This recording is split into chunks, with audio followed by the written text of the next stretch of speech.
Please. Mr. Chairman, thank you. Though as you can see, we are surprised that a cabinet minister And please be brief. You can speak for hours. Give us half the time that he took, sir. The minister took. I just want to say that, in fact, though we are a bit surprised to see a cabinet minister speaking on a subject that is no longer his portfolio, it's nonetheless, he has said a lot of things that I'm very happy to agree with. In fact, ships carry 90% of the world's goods across the globe. And in fact, in India's case, it's even more, because 95% of the volume of cargo that comes to our country comes by shipping, not by any other means, 68% of the value too. So for us, ports are important. We have this wonderful coastline, one of the most impressive coastlines of the world, and we should have, by rights, developed our ports in a very significant way, which I'm sorry to say, he is right, we have not yet done so. But I have to ask, in that case, why is it that the ministry has continuously underutilized the resources that were given to it by this parliament? Year after 2017-18, we're seeing underutilization of resources.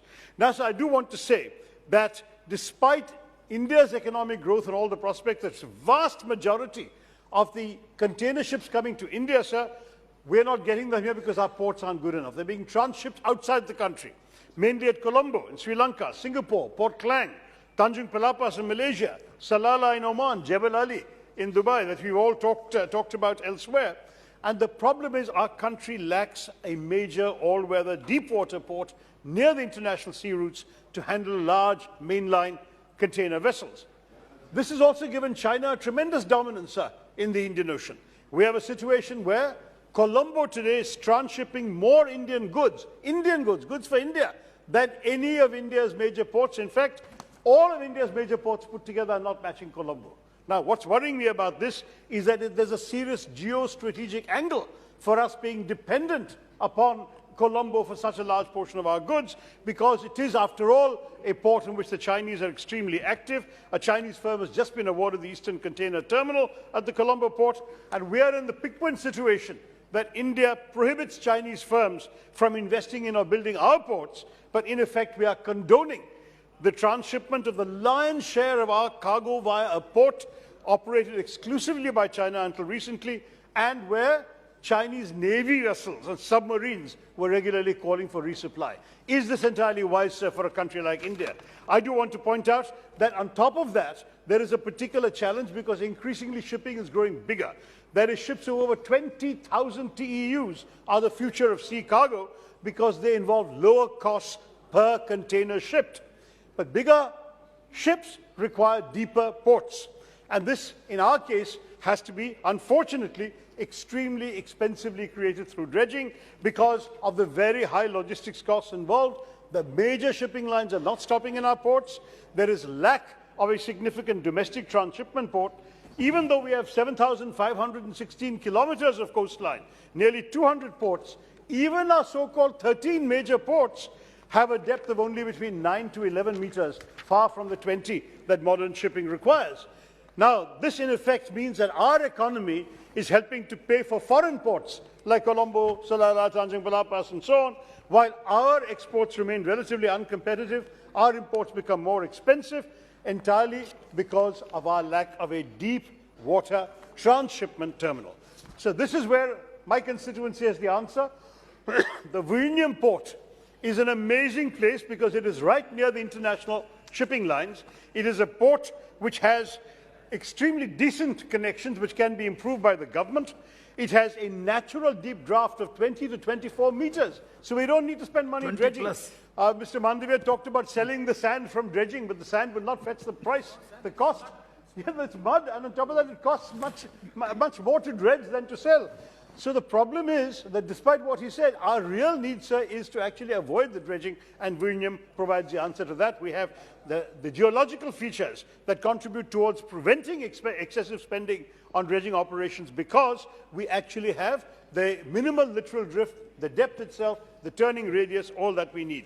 Now, what I wanted to say to you, sir, Mr. Chairman, is that given that the 21st century ports require longer terminals, deeper drafts and bigger turning basins, we have an answer in my constituency.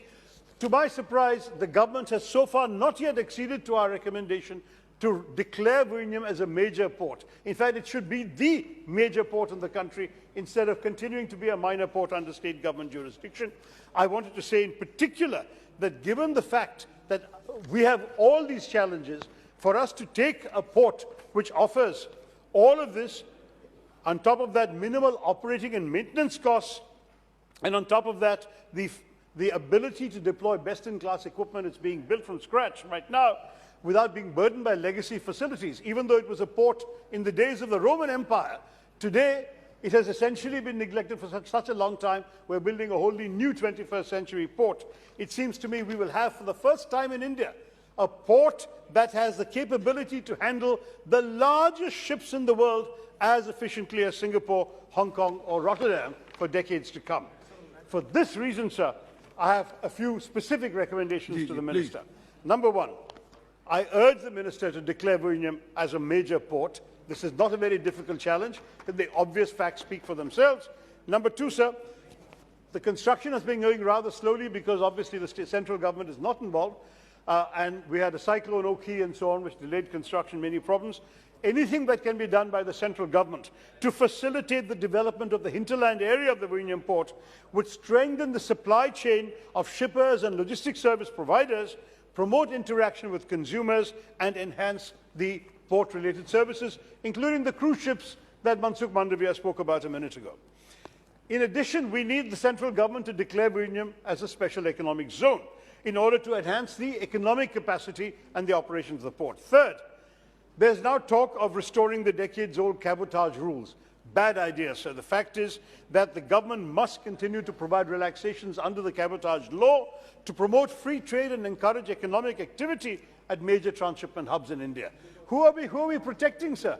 No Indian company has 20,000 TEU ships. Let us not make a cabotage into an obstacle for our own development.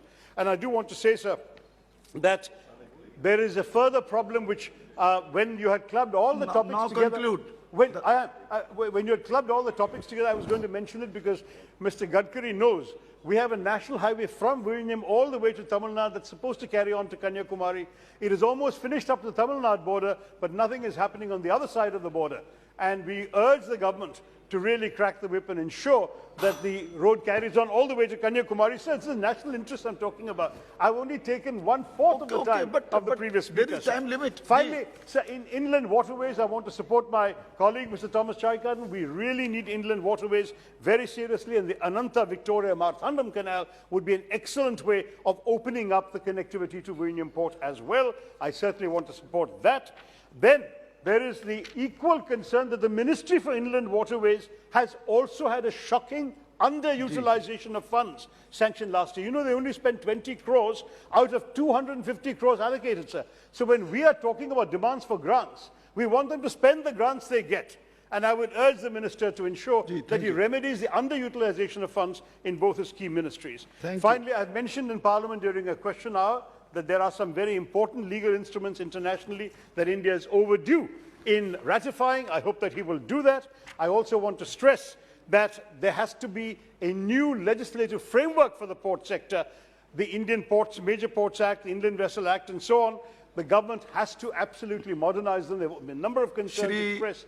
And I would urge, sir, that the Minister treat this matter with a vision to make India a land of major ports of great significance. देखिए सागरों की बात हो रही है, गागर में सागर बड़ी प्रसिद्ध कहावत है. Please do that संक्षेप में.